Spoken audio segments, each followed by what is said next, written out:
Bonjour, je m'appelle Jean-Philippe Lecause, je suis luthier vent à Brest.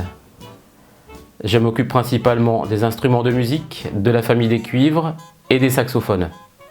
Mon activité consiste à la réparation, la restauration et aussi l'entretien des instruments modernes et anciens. Je suis diplômé de conservatoire en trompette, trombone et tuba. J'ai également un diplôme d'État en enseignement artistique. J'ai suivi des études de musique classique en conservatoire. Par la suite, j'ai été initié au jazz avec Hervé Lelanne, qui est le fondateur et le directeur musical du Jazz Group de Bretagne. J'y ai joué pendant plus de 20 ans. Actuellement, je suis tromboniste dans le sextet franco-anglais Good Time Jazz.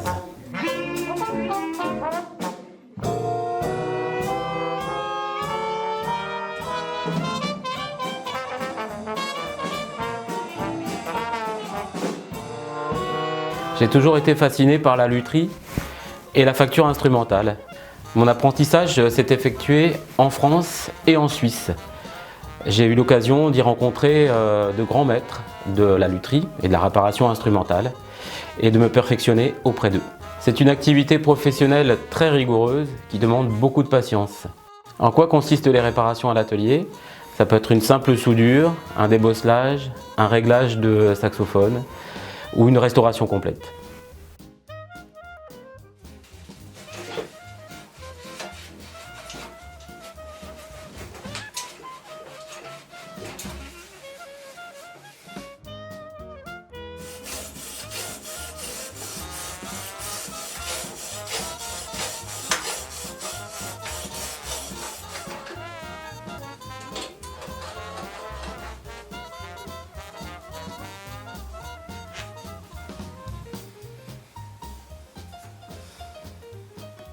Suite à mes multiples formations, j'ai souhaité acquérir un atelier.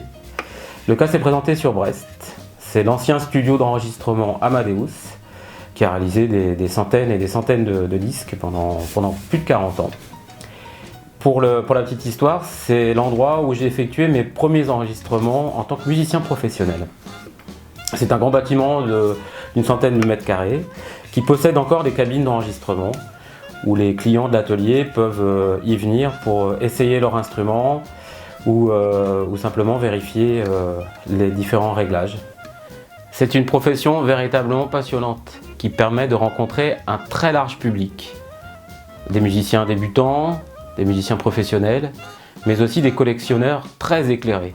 Il faut savoir être à l'écoute du client et du musicien qui passe à l'atelier et savoir lui offrir le meilleur réglage possible pour une meilleure aisance de jeu. Je suis toujours aussi ému de pouvoir avoir entre les mains des instruments qui parfois ont plus de 100 ans, comme cet instrument de la fabrique Quenon. C'est à ce moment que l'imagination se développe. On peut se poser la question de savoir comment cet instrument a été fabriqué, par qui, quel musicien l'a joué, dans quel orchestre, pendant combien de temps. Et il faut se mettre au travail au mieux pour que cet instrument reprenne vie de la meilleure façon qu'il soit.